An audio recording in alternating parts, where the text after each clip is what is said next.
invito a ver el programa Historias de San Luis. En ese programa podrás conocer muchas cosas de nuestra ciudad y de nuestro estado, pero lo más importante es que podrás entender mucho mejor quién eres y por qué eres como eres.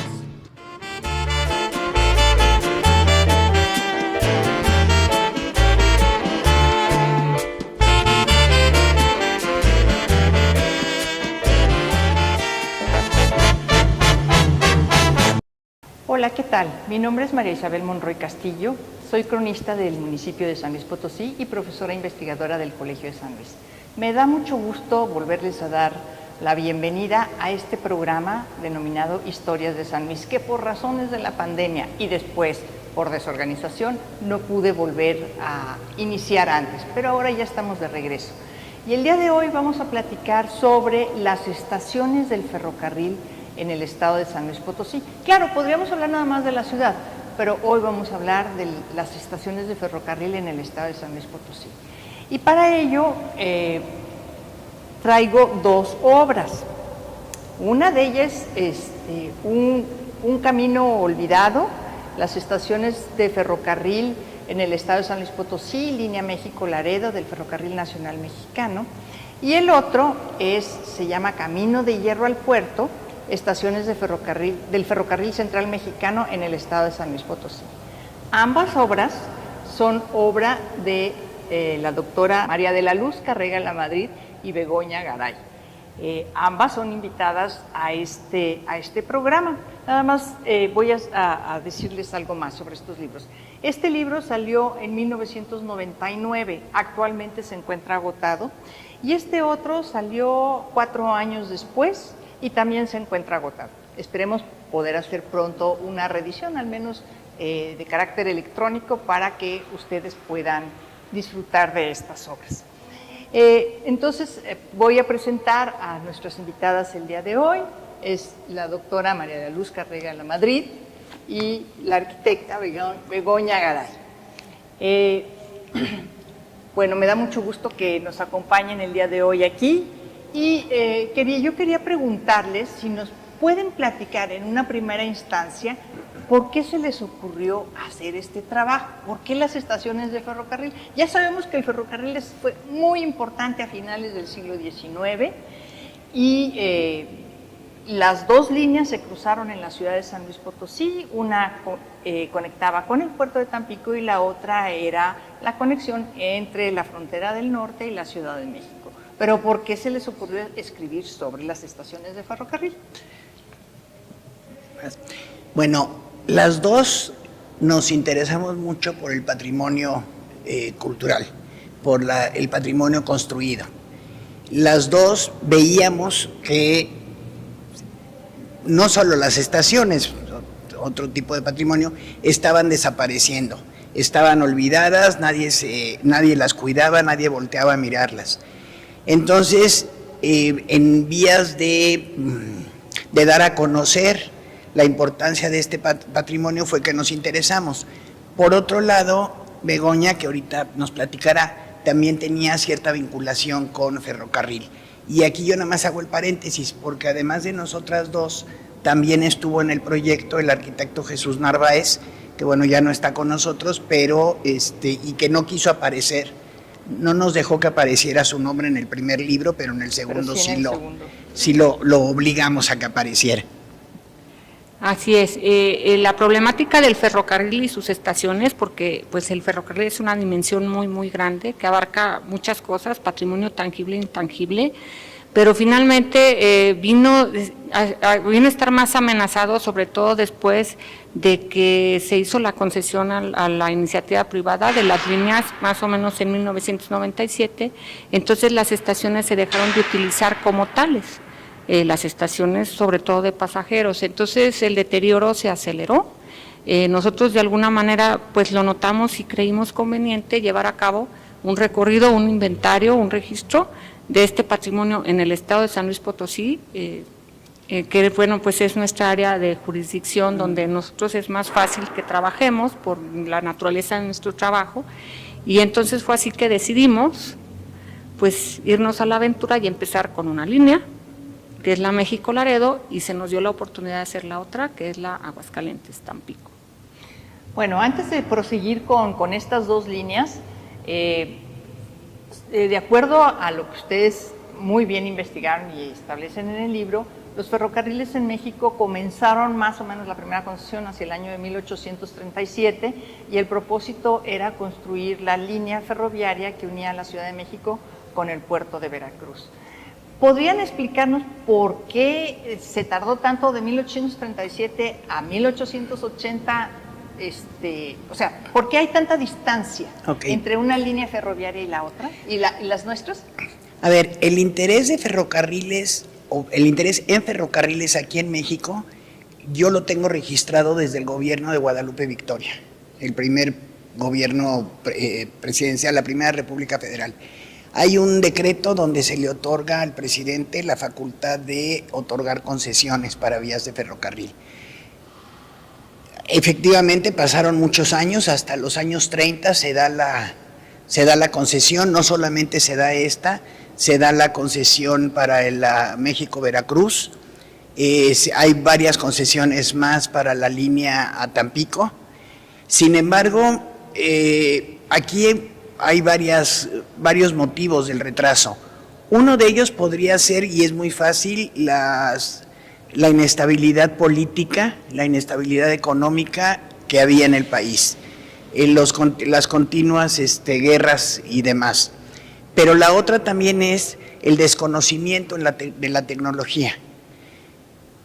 Yo no me atrevería a decir que no había capital para invertir, había desconfianza para invertir, pero sobre todo el no conocer la tecnología hacía que estos proyectos fueran muy caros. Y esto pues nos lleva casi todo el siglo XIX, porque es hasta 1873 que se inaugura el primer ferrocarril, la primera línea completa en el país, que es la México-Veracruz. Efectivamente, para el caso de San Luis, la primera línea se inaugura en 1888, que es la del Ferrocarril Nacional Mexicano, la línea México-Laredo, y 2 años después, la línea Aguascalientes-San Luis-Tampico, que en realidad esa era la que le interesaba a los potosinos, esa era la que los potosinos estaban buscando desde las primeras décadas o desde mediados del siglo XIX. No, desde las primeras décadas, porque el sueño de la gente de San Luis Potosí era realmente tener una salida de su productividad, de su producción hacia el puerto de Tampico. Claro, después de la guerra México-Estados Unidos, cuando quedamos por la pérdida de más de la mitad del territorio, cuando quedamos exactamente en el centro geográfico de la República Mexicana, ese interés se acrecentó, pero está desde los primeros años del siglo XIX. ¿Sí? Y yo no sé aquí, Isabel, yo tengo una pregunta que algún día espero, una pregunta de investigación que algún día espero responderla, si la vida me da chance. La idea era, y el argumento para el ferrocarril a Tampico era recuperar el lugar como centro comercial, como centro abastecedor. Y el ferrocarril iba a resolver eso. Primero no tengo muy claro en qué momento San Luis era realmente el centro abastecedor nacional, porque lo que alegaban es Veracruz nos quitó el lugar, sí, con la línea de ferrocarril.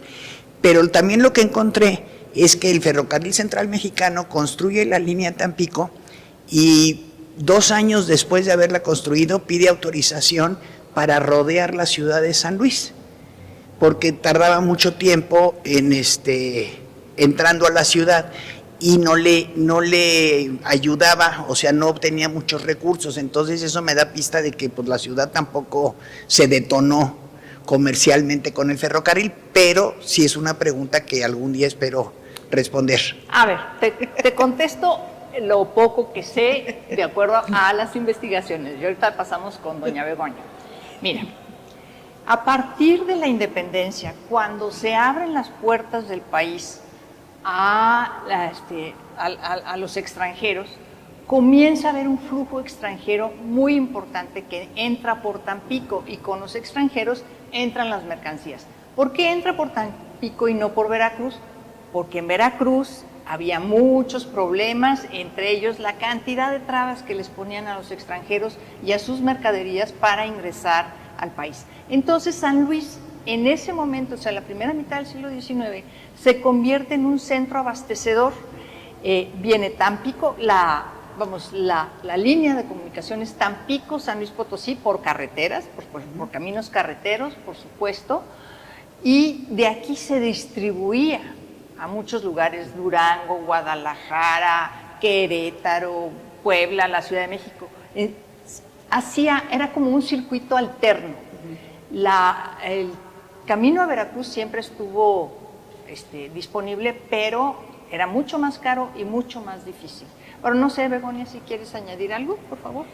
Sí, bueno, yo creo que esta parte de la cuestión tecnológica también fue un factor muy importante, sobre todo porque nuestro país tiene un relieve muy accidentado, tiene unas diferencias de nivel muy grandes desde lo que es el centro y hacia, por ejemplo, el Golfo de México, no se diga del otro lado, hacia el Océano Pacífico. Entonces, resulta que construir un ferrocarril en nuestro país era sumamente difícil, dado que la pendiente máxima que tenía que tener un ferrocarril era del 10% para no descarrilarse. Entonces, en este sentido, por eso hay una lógica en que la línea México-Laredo haya sido la primera que se haya desarrollado, porque sigue la planicie central, en términos generales, sin muchos accidentes. Sin embargo, la Aguascalientes-Tampico es muy, muy difícil. De hecho, hasta nosotros tenemos una de las pendientes más abruptas dentro de lo que es la infraestructura ferrocarrilera cercana a Tamazopo. Entonces, por eso también fue muy difícil, aparte del desconocimiento tecnológico, los procesos industrializados de la construcción inclusive del ferrocarril, la logística para hacerlo y sobre todo pues esta cuestión geográfica que fue tan difícil pero que se resolvió finalmente. Por eso también el de Veracruz a México se tardó tanto. Sí. Bien, bueno, pero y no es una cuestión menor todo el asunto de echar a andar el ferrocarril y la máquina de vapor, ¿verdad? De eso también hablan ustedes un poco en su trabajo. A ver, ¿podrían platicarnos, por favor? Sí, las empresas, bueno, todos sabemos que en la época de la expansión ferroviaria en México, o sea, cuando se construyeron mayor cantidad de kilómetros y demás, fue durante el Porfiriato. Y la construcción de ferrocarriles se hizo a partir de concesiones. El gobierno federal otorgaba la concesión a una empresa privada para que construyera la línea de tal a tal punto. El trayecto se iba definiendo posteriormente. Lo que interesaba originalmente era el punto de partida y el punto de llegada. La concesión también hablaba de que se les daba una subvención por número de un recurso, por número de kilómetros construidos. Pero ¿qué te parece si vamos a un corte? Y perfecto, regresamos para hablar de cómo obtuvieron recursos. Sí.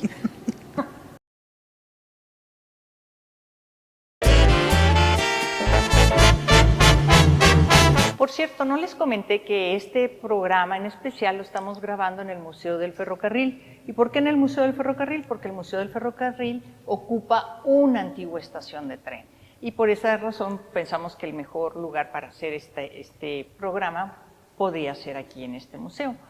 Y estábamos platicando, Luz, sobre la inversión y cómo está esta cuestión tecnológica.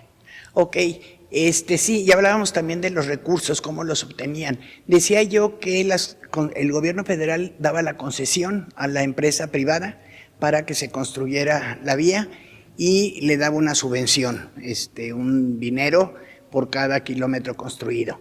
Aquí sí quiero nada más aclarar, efectivamente hubo muchas empresas o varias empresas extranjeras que construyeron el ferrocarril, pero los ferrocarriles no eran propiedad de la empresa, eran propiedad del país, de la nación, estaban concesionados.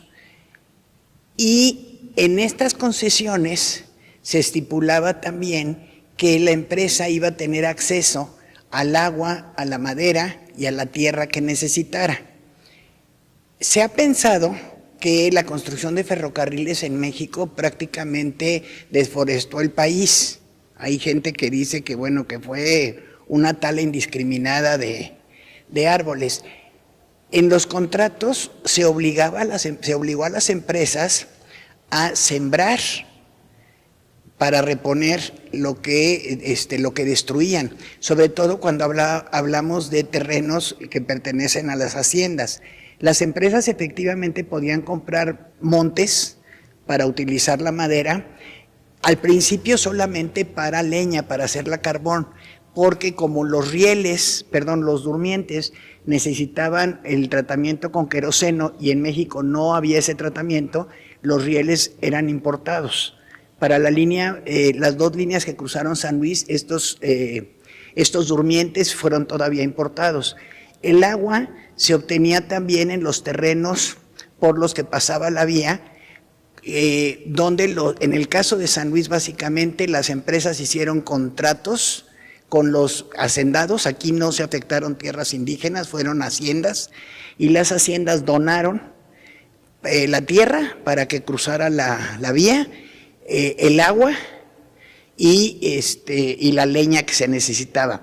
Es importante comentar que en el caso del agua se facultó a las empresas para construir las obras que necesitaran para surtirse de agua, y hubo casos en los que se construyeron presas, como por ejemplo en Cárdenas.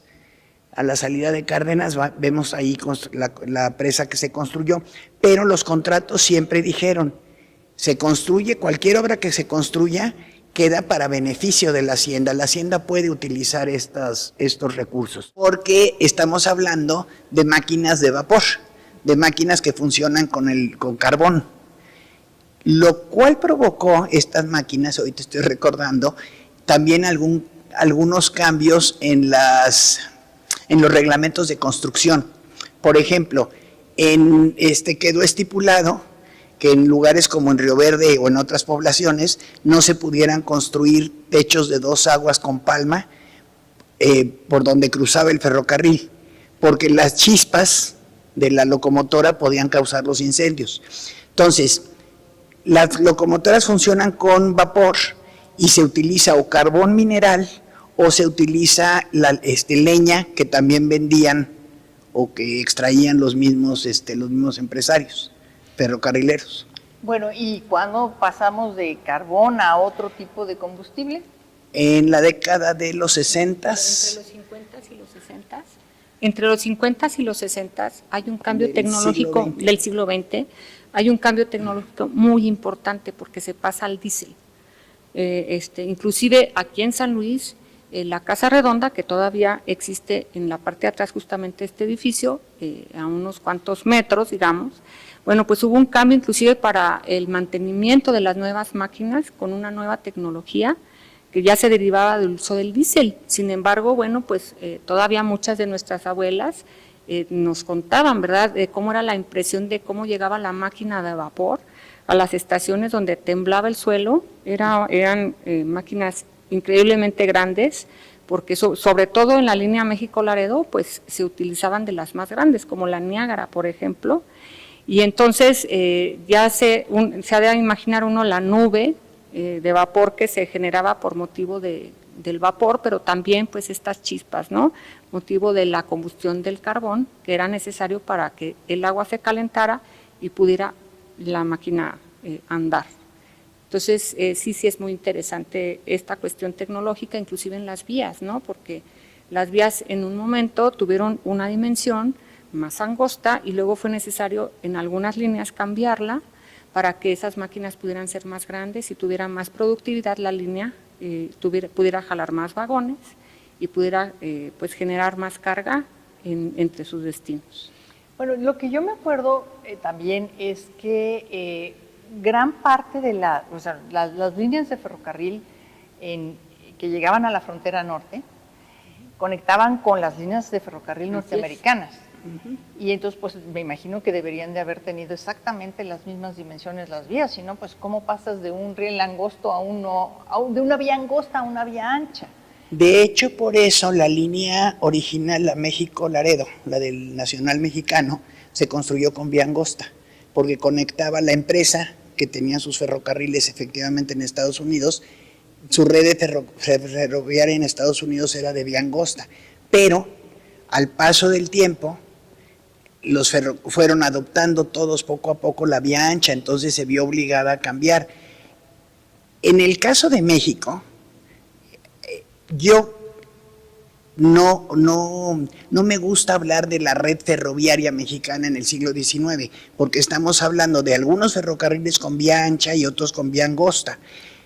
O sea, no me acuerdo de las medidas exactamente, si mal no recuerdo, la vía angosta mide 90 centímetros entre riel y riel, y la vía ancha mide como 1,25 metros, o sea, obviamente el equipo rodante, las locomotoras, pues no pueden funcionar, entonces tampoco podían hacer cruces o sea, intercambios, una red como tal, había que bajar la carga y volverla a subir y pues sí, era un poco complicado.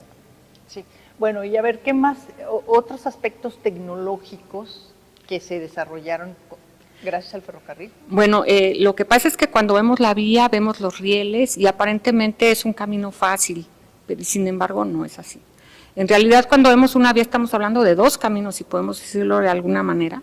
¿Por qué? Porque cuando se hace un camino normal, o sea, un camino real, era sí una base y un camino empedrado o no, con cierto tipo de trabajo en superficie. Aquí teníamos que tener un terraplén bien compactado porque tiene que estar calculado para los pesos de la locomotora y todos los vagones. Entonces tiene que haber un trabajo de ingeniería muy preciso, que era lo que hablábamos al principio, de esta cuestión tecnológica que en México todavía no alcanzaba un nivel.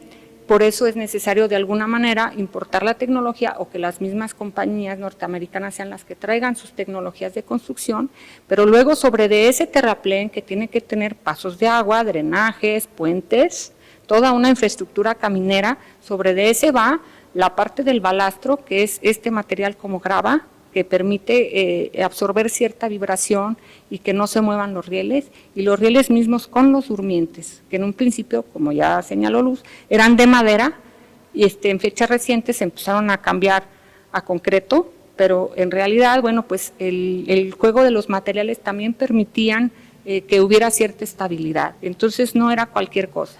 La otra, pues, es también el manejo de los tramos, ¿no? La logística y cómo se mantenía.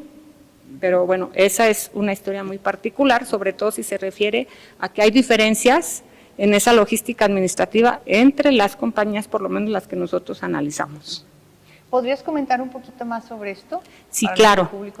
Por ejemplo, en la línea que fue la primera que digamos recorrimos con todo el detalle, que es la que va hacia Laredo, México-Laredo, evidentemente ahí la división administrativa para poder gestionar toda esta línea de ferrocarril estaba muy bien organizada, en divisiones, en secciones, y bueno, cada sección que aproximadamente tenía 18 kilómetros de largo, tenía cada una su estación, fuera o no de pasajeros, pero sí tenía que haber un sitio en donde habitaran los peones de sección, así se llamaba justamente, que le daban continuamente mantenimiento a esa vía.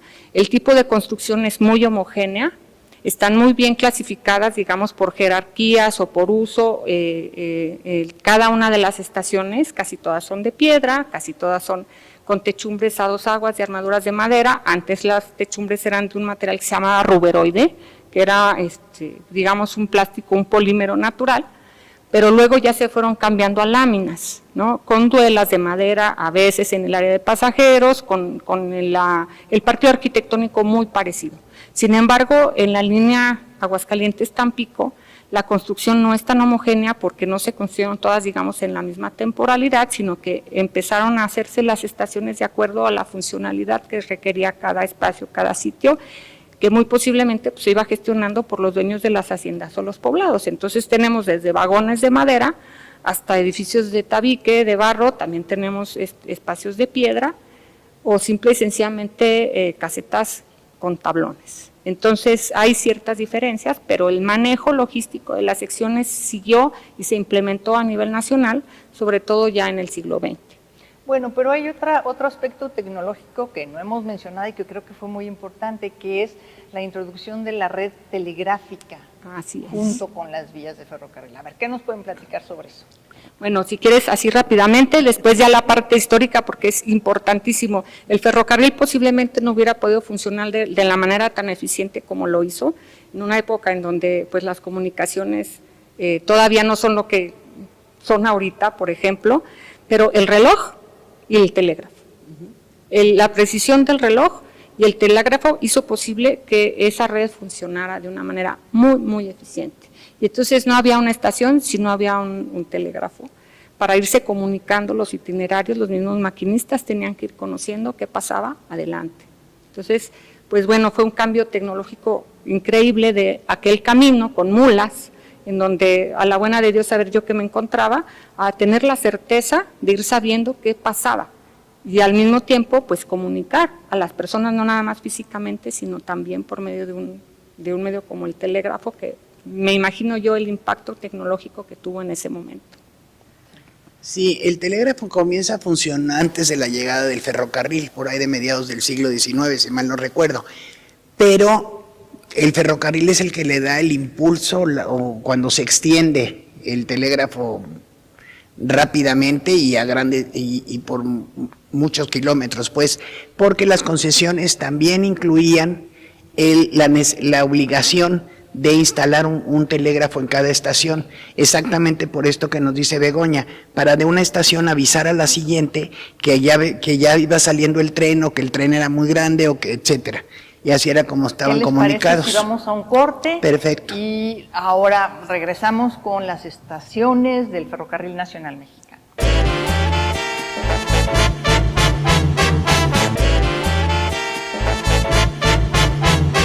¿Qué te parece, Lucy? Comenzamos a hablar sobre las estaciones del Ferrocarril Nacional Mexicano, es decir, la vía México-Laredo.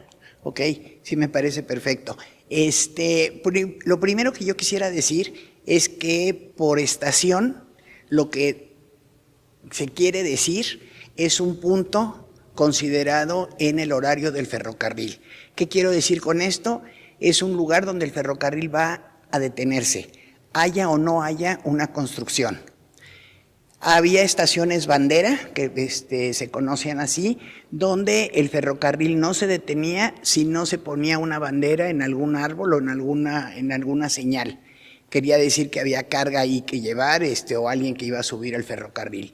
Entonces, lo segundo, porque le voy a pasar ahorita el micrófono aquí a Begoña, lo segundo es que el recorrido que nosotros hicimos para la estación México-Laredo nos arrojó un total de 21 estaciones, 21 lugares donde el tren paró en el territorio potosino en algún momento, desde que se inauguró en 1888 hasta que se publicó el libro en la década de 1990 del siglo XX. Estas estaciones del Ferrocarril Nacional Mexicano prácticamente fueron las mismas que se establecieron cuando se construyó el ferrocarril. Caso contrario lo vamos a ver con el Central Mexicano, donde el Central Mexicano originalmente estableció 28 estaciones y Ferrocarril Nacionales de México en el siglo XX manejaba cerca de 75 estaciones que se fueron estableciendo por necesidad y por petición del público. Entonces yo creo que aquí Begoña nos puede explicar bien. Ella hizo una propuesta para definir los distintos tipos de estaciones que hay en San Luis, de los cuales tenemos prácticamente todos y algunos ejemplos que podemos comentar. Sí, bueno, brevemente, rápido, en efecto, había un gradiente, digamos, en la jerarquía de estos puntos de parada o estaciones que se referían primero pues a una simple parada con una bandera, donde un señalamiento decía si se paraba o no el tren, podía o no pararse dependiendo de la señal que estaba allí, pero era un punto destinado y determinado, no se podía parar en otro lado, donde no hubiera una autorización en donde parar el tren. La segunda son las estaciones, digamos, de mantenimiento, en donde solo hay las casas de los peones y una pequeña estructura, en donde sí ya hay construcciones, pero sí ya están las casas de los empleados que hacen, digamos, el mantenimiento de la sección. La tercera son pequeñas estaciones un poquito más grandes, en donde tal vez no está tan grande o no aparece tan claro el área del express o donde digamos, había una especie de intercambio de carga un poquito más grande.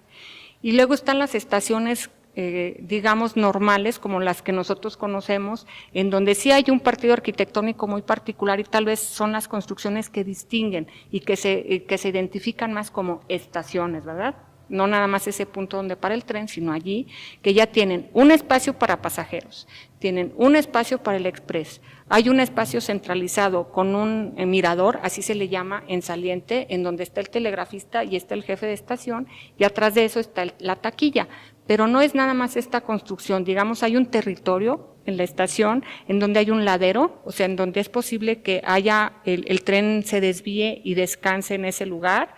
Están también algunas veces las bodegas que guardan herramienta y otro tipo de cosas, pero siempre en todas las estaciones va a ser común que nos encontremos también las obras necesarias de infraestructura para que el material rodante siga. Esto es un tanque de agua elevado, que son también símbolos que ahorita muchas veces se conservan de estas estaciones. Después de estas estaciones normales vienen las que ya son de rango, por ejemplo la de Vanegas, en donde ya hay instalaciones de mantenimiento, talleres, es una estación más grande y en donde también reside una autoridad mayor que forma parte de esta administración, y también están las grandes estaciones o terminales como esta donde estamos aquí, ¿verdad? Que son estaciones de bahía, tienen su propia entrada, no son paralelas, como casi todas, que están paralelas a la vía, aquí tiene su propia entrada, es una bahía, y en donde ya tenemos una serie de instalaciones muy importantes, ¿no? Grandes talleres, las casas de las personas, de los empleados de rango, las casas de las personas, digamos, de mantenimiento, bodegas, etcétera, etcétera. Entonces, aquí en San Luis nosotros tenemos ejemplos de todos, es una riqueza arquitectónica muy interesante, que junto con la vía ya como un elemento construido, pues forman parte de este acervo de patrimonio industrial con el que contamos, ¿no? Aquí en San Luis. Bueno, también es cierto que la estación que actualmente utiliza el Southern Kansas City fue la antigua estación del Ferrocarril Nacional Mexicano. Y según tengo entendido, se trajeron los planos de los Estados Unidos y vinieron incluso carpinteros norteamericanos para poder trabajar dentro de la estación. Pero a ver, Luz, tú platícanos un poquito más. Efectivamente, no me acuerdo qué lado de la Alameda es el oriente. El oriente. La estación que se ve al oriente que está al oriente de la Alameda fue la estación original del Ferrocarril Nacional Mexicano, la línea hacia Laredo. Y cruzando Universidad, la estación de carga también fue original, o sea, también es original. En el caso de la estación San Luis, de esta estación, en la clasificación de Begoña, ella en los libros se ve que le da el rango de terminal, ¿sí? Porque aquí terminaba, o sea, aquí las características de la estación son similares a las estaciones del final de la vía. Efectivamente, para la construcción de las estaciones, los ingenieros, los arquitectos que hicieron planos y demás son extranjeros. En el caso del Nacional Mexicano y del Central, mayoritariamente estadounidenses. Y sí, lo mismo que para construir la vía, los ingenieros eran extranjeros. Para el caso de las estaciones, también para hacer el trabajo más detallado, también trajeron personal extranjero. Bueno, sé que se contrataron también personas sí, en México, pero inclusive los salarios eran muy diferenciados. Y así como fue en la construcción, también fue en la operación de los ferrocarriles. Sí, efectivamente, los mexicanos comenzaron a contratarse. Hay notas en el periódico que, bueno, de repente pueden sonar simpáticas, pero que también nos reflejan lo que estaba pasando en esos años, cuando se empiezan a quejar de que a los mexicanos los están contratando solo para los puestos más bajos y que cuando ocupan, incluso en esos puestos, cuando tienen un homólogo, un extranjero que está ocupando el mismo puesto, le están pagando más al extranjero que al mexicano. Esa fue una queja constante. ¿Cómo aprendió el mexicano esto de la tecnología? Viendo, porque ahora sí que mirando al de al lado cómo lo hacía, al extranjero cómo lo hacía, porque los manuales para echar a andar las máquinas o cualquier cosa estaban en inglés. Y además estamos hablando de un índice de analfabetismo muy alto. Entonces, sí, se contratan. ¿Dónde tienen problemas? Por ejemplo, para la construcción de la línea del Central Mexicano, la parte que va, que cruza la Huasteca, allí hubo muchísimo problema para conseguir mano de obra para su construcción, por las altas temperaturas y por la cantidad de agua.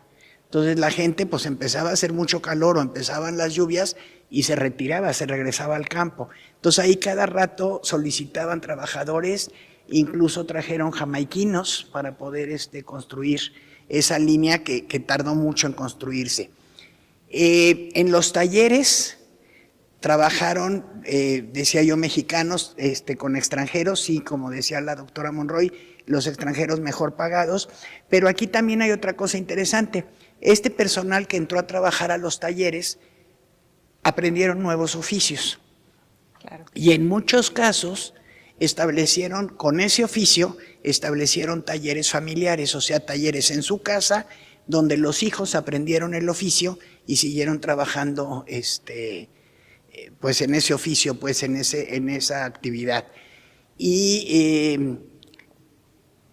la otra cuestión es que también el ferrocarril introdujo la mano de obra rodante.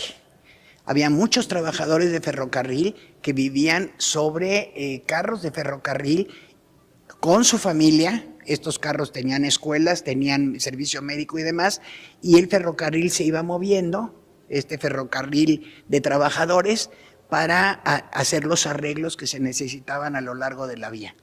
¿Podrías mencionar algunas de las estaciones del Ferrocarril Nacional Mexicano? Claro que sí. Vamos a corte.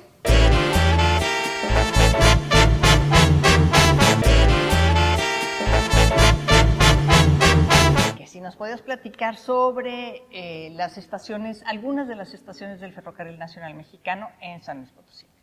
Bueno, es una riqueza arquitectónica interesante. Aquí mismo en San Luis, la estación de pasajeros, porque tenemos también la estación de carga, que es la que está hacia el sur, digamos, de la calle de Universidad, pues tecnológicamente es una innovación, porque si bien la vemos de piedra, sin embargo su sistema constructivo es mixto, porque sus techumbres ya presentan estructuras de metal con cascajo, y cuando vemos nosotros la dimensión de los sillares, para que o sea, digamos estas piedras que se colocan para los muros, pues vemos que ahí hubo un trabajo especial, porque hay inclusive sillares que tienen 3 metros de largo.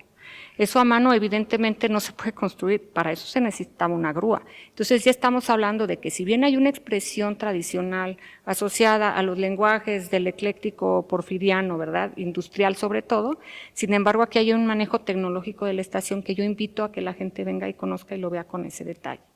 Otras estaciones muy interesantes son, por ejemplo, las de Real de 14, que se hacen un poquito después de la línea, son las únicas que se hacen un poquito después, pero muy cercana a la fecha, y en donde nosotros llamemos también un lenguaje muy trabajado en la piedra y en las argamasas, y toda esta parte, aunque continúa este partido arquitectónico que ya se había platicado, que está la estación, el express, y en medio las partes administrativas.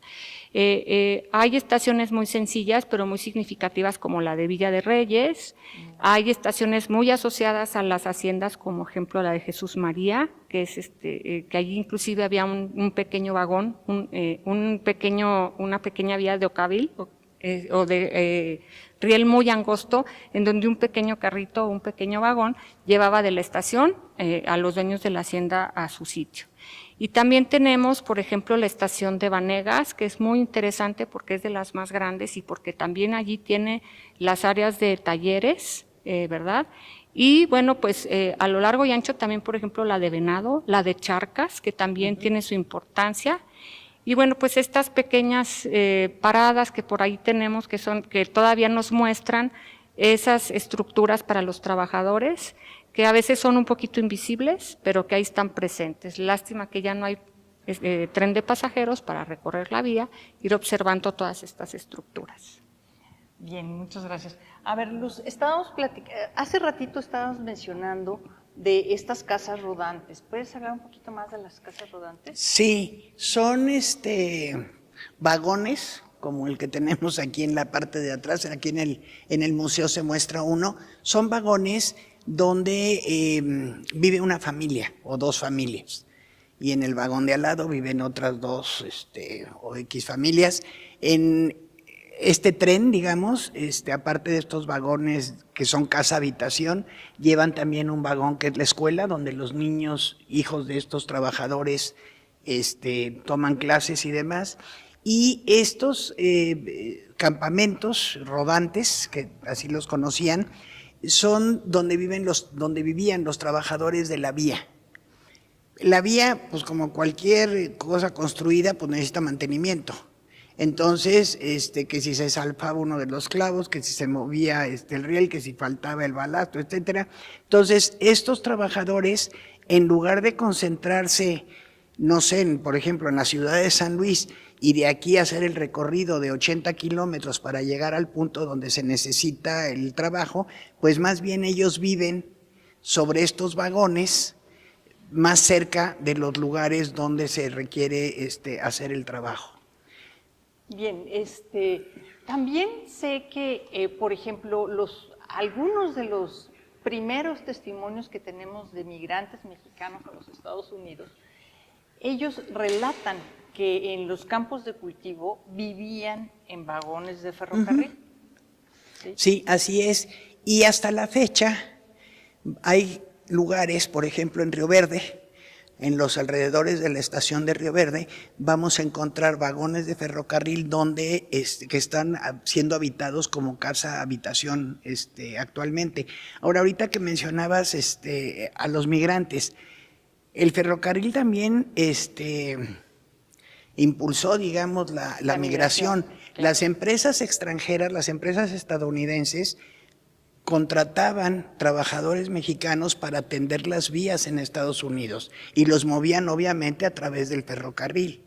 Ahora, otra cosa que hicieron las estaciones, para regresar ya el micrófono, una cosa bien importante con las estaciones que yo no quiero que se nos olvide, es que algunas yo diría la mayoría de estas estaciones fueron el detonante para el surgimiento de una población.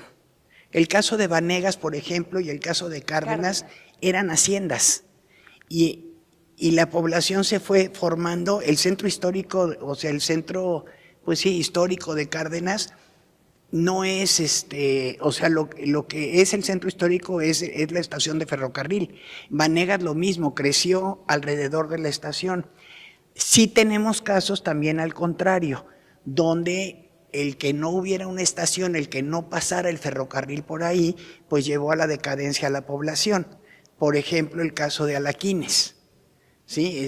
Que era muy importante en la ruta comercial, lo mismo que Ciudad del Maíz, pero al no pasar cerquita el ferrocarril, pues empezó a decaer la economía. Sí, pero esos dos ya están dentro de la línea del ferrocarril central mexicano. Ya. A ver, ¿quién nos platica de las dos del ferrocarril central mexicano? Bueno, de las estaciones del ferrocarril. Como ya se dijo, es una ruta muy difícil desde el punto de vista técnico para trazo y construcción. Y bueno, uno podría esperar que por lo mismo tal vez hubiera la misma homogeneidad que nosotros encontramos en la México-Laredo. Sin embargo, no. Aquí las estaciones son muy diferentes unas de otras. Cabe destacar que, bueno, esta donde estamos nosotros, en algún momento unificó a las dos líneas, la del Nacional y la del Central Mexicano, en una sola estación de pasajeros, que era una gran estación, parecida tal vez a la que ahorita se conserva en Querétaro. Tal vez fue el mismo arquitecto el que la hizo. Sin embargo, esa estación que, como ya bien se dijo, es una línea terminal, porque es una bahía donde llega y sale el ferrocarril, se quemó en los inicios del siglo XX, y entonces tuvo que ser sustituida por esta que estamos aquí, que ya es, digamos, un ejemplo de arquitectura art déco, de la modernidad posrevolucionaria, ¿verdad? Que hizo el arquitecto Ortiz Monasterio, que no deja de ser un ejemplo de ya las nuevas formas de la visión en el transporte. Ya tenemos un gran lobby interior, etcétera, etcétera. Entonces, pues, si bien de lo que queda de la antigua estación quemada, pues es la barda que está justo enfrente, y el espacio frontal, el atrio, eso también pertenecía a esa estación. Esta tuvo que ser renovada totalmente. Pero tenemos otros ejemplos, por ejemplo, la de Ciudad Valles, que es una estación muy larga, muy parecida a las del Nacional Mexicano, también es de mampostería, dos aguas, el mismo partido arquitectónico. Tenemos la de Justino, que está en un lugar muy raro, porque está cercano a Hualulco, pero no necesariamente pegado a la población, que es de tabique aparente. Tiene un trabajo de ladrillo aparente muy interesante. Tenemos vagones sueltos, muchos ya desaparecidos, que se ponían improvisadamente para lograr una pequeña estación, como es en La Techa y muchas de la Huasteca. Tenemos la estación de Río Verde, que es una espuela.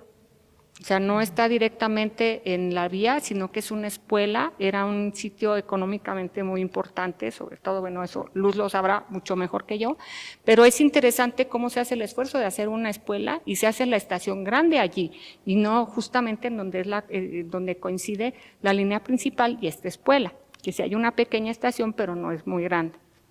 Y así nos vamos, hay una en La Palma, que es una comunidad que casi nadie conoce, muy cercana a Tamuín, y es una estación muy grande, ya con una fábrica que ya tiene argamasas, ya tiene aplanados, pero eso nos dice que tal vez la caña, la producción cañera que hay alrededor, obligó a que esa estación fuera más grande. Entonces hay más diversidad, es muy diversa la arquitectura de las estaciones en esta línea, y bueno, pues la última que está en el estado es la de Ébano, parecida a la de Valles, que ahorita ya reconvirtieron a un centro cultural, que también se parece a las del Nacional Mexicano. Sí. Luz, la conexión de la Compañía Metalúrgica Mexicana con la estación del Ferrocarril Nacional Mexicano, ¿qué nos puedes decir sobre esto? Bueno, la empresa, Robert Town, que era el dueño de la empresa, de la Metalúrgica Mexicana, consiguió la concesión para construir un ferrocarril a Río Verde. En realidad este ferrocarril no llegó a Río Verde, llegó a Sierra de Álvarez, que era pues evidentemente el lugar que le interesaba. 57, ¿no? Exacto.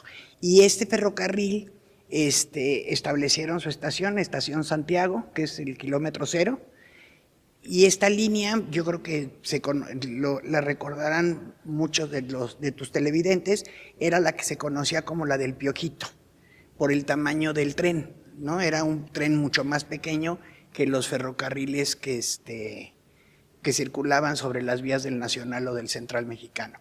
La otra participación de la Metalúrgica Mexicana, nada más comento rapidísimo, es que cuando se necesitaba balastro, el grasero, los residuos, lo que sobraba de la fundidora, era lo que vendían y se utilizaba como balastro para las vías del tren. Muy bien. Bueno, pues les agradecemos muchísimo su participación. Yo creo que el público televidente estará muy contento de haberlas escuchado. Yo también, por supuesto, siempre aprendo de ustedes. Y bueno, pues les agradecemos al público televidente su atención. Nos veremos en el próximo capítulo de Historias de San Luis.